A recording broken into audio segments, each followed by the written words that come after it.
সকালবেলা উঠে আমার প্রতিদিনের ঘর সাফাই করার কাজ শুরু করে দিয়েছি। হ্যাঁ বন্ধুরা, আমি সঞ্চিতা আমার সঞ্চয় নিয়ে এসেছি তোমাদের কাছে। আশা করি তোমরা সবাই ভালো আছো। এই একটু গরম একটু বৃষ্টি এর মধ্যে এত শরীর খারাপ করছে, কোনো কাজ করতেই ইচ্ছা করছে না, তবুও করতে হবে। আমাদের তো আর ছুটি নেই। সময় মতো চা টিফিন জলখাবার না দিলে সেই আবার আমার কানের কাছেই কলিং বেল বাজবে, খাবার হলো খাবার হলো। কোনো উপায় নেই, তাই খাবার করতে যেতেই হবে। সকালে দু রকমের চা করতে হয় আমাকে। আমার কর্তা খাবেন আদা দিয়ে চিনি ছাড়া লাল চা, আর আমার দুধ চা। সকালের চাটা আমরা দুজনে একসঙ্গে বসে খাই, আর এইটুকু সময়েই জমা কথা শেয়ার করি একে অপরের কাছে। এরপর শুরু হয়ে যায় রান্নাঘরের ব্যস্ততা। বন্ধুরা, আমি প্রতিটা ভিডিওতে তোমাদের একটা করে টিপস দেব, তাতে আশা করি তোমরা উপকৃত হবে। দেখো, পটলগুলোর গা ভালো করে ছাড়িয়ে দুদিক দিয়ে হালকা হালকা করে কেটে নিচ্ছি। আমার টিপসটি পাওয়ার জন্য আপনাদের শেষ পর্যন্ত অপেক্ষা করতে হবে। আপনারা আমার ভিডিওটা দেখতে থাকুন, আমি আসছি আমার টিপস নিয়ে।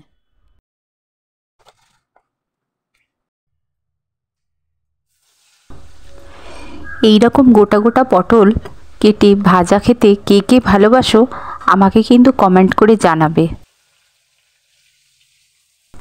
তোমরা যারা আমার মতো গৃহিণী আছো, সকাল থেকে রাত পর্যন্ত যাদের রান্নাঘরে এবং ঘরের কাজ করতেই সময় চলে যায়, তারা অবশ্যই আমার পাশে থেকো, আমার ভিডিওগুলো দেখো।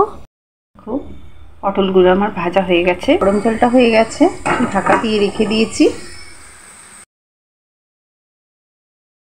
একটা তেজপাতা দিয়ে দিলাম।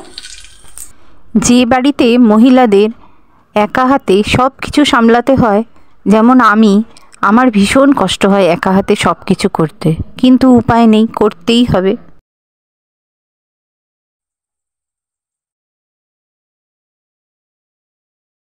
আমার ভিডিওটা দেখে যদি তোমাদের ভালো লাগে তাহলে প্লিজ একটা সাবস্ক্রাইব লাইক কমেন্ট করতে ভুলো না।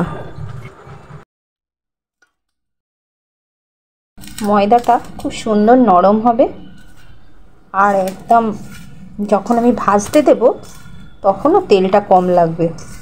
সেই কারণে একটুখানি বেশি করে যদি ময়ান দিয়ে দেওয়া হয়, আমি সাদা তেলই দিয়েছি, ভাত বসাতে হবে সেদিকেও চিন্তা আছে। এক সময় ভাবি একা হাতে নিজে এত কাজ কি করে করি। আসলে আমাদের নাম হচ্ছে গৃহিণী।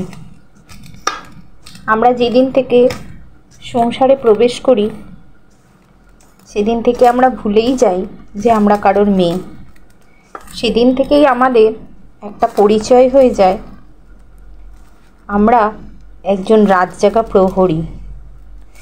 পটিয়সী তো অবশ্যই হতে হবে, না হলে সকলকে কি করে খাবার করে খাওয়াবো বলুন। আর কারোর বৌমা, কারোর স্ত্রী, কারোর মা, আরও কত কি, কখনো পরিচারিকা, আবার কখনো আমি রাঁধুনি। সব পরিষেবাই আমাদের দিতে হয়, কখনো অন্নদাত্রী, আবার কখনো পূজারিনী। তাই জুতো সেলাই থেকে চণ্ডীপাঠ সব কিছু আমাদেরই করতে হয়। এই সংসারে আমাদের নাম গৃহিণী। আমরা বাইরে চাকরি করি না বটে, তবে আমাদের কাজের সময় বাঁধা আছে 24 আওয়ার্স ইন্টু 365। তাই আমরা সকল গৃহিণীরা 10 হাতে 10 ভুজার মতো কাজ করি। অনেক ভেবে বুঝেই বোধহয় দেবতাকুল সৃষ্টি করেছিলেন এই দেবীকে, সকল পুরুষ শক্তির একত্র রূপ এই মা দুর্গা রূপে, যার স্থান প্রতিটি ঘরে বিরাজমান। তাই কখনই মেয়েদের কেউ ছোট করবে না। আমরা কিন্তু সব পারি, ঘরের কাজও পারি, বাইরের কাজও পারি। রান্নাঘরে এত গরম যে আমি পাখা না নিয়ে বসতে পারি না। পাখার হাওয়া খেতে খেতে রান্না করছি। খাওয়া খেয়ে একটুখানি শান্তি পেয়ে যাই, তারপরে আবার রান্নার কাজে লাগবো।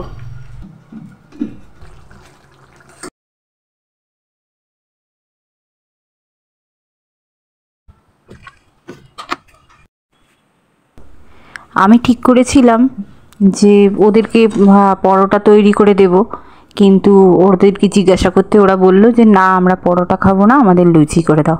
তা আমিও দেখলাম যে লুচিটা খুব তাড়াতাড়ি হয়ে যাবে, তাই লুচিটা আমি ওদের করে দিলাম। আর টিফিন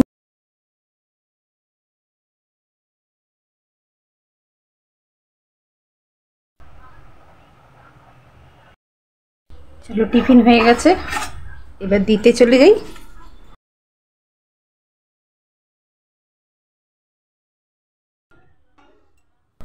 হ্যাঁ বন্ধুরা, এবার আমার টিপস দেবার পালা। সকালবেলা উঠে রান্নাঘরে ঢোকার আগে দুটো হাত জোর করে বলুন, মা অন্নপূর্ণা, তোমার রান্নাঘরে ঢুকছি, তুমি আমার সঙ্গে থেকো। তারপর চমৎকারটা দেখুন। প্রতিদিনই এইভাবে করবেন, আশা করি উপকার পাবেন। তো বন্ধুরা চলো, আজকে আর ভিডিওটা বড় করব না।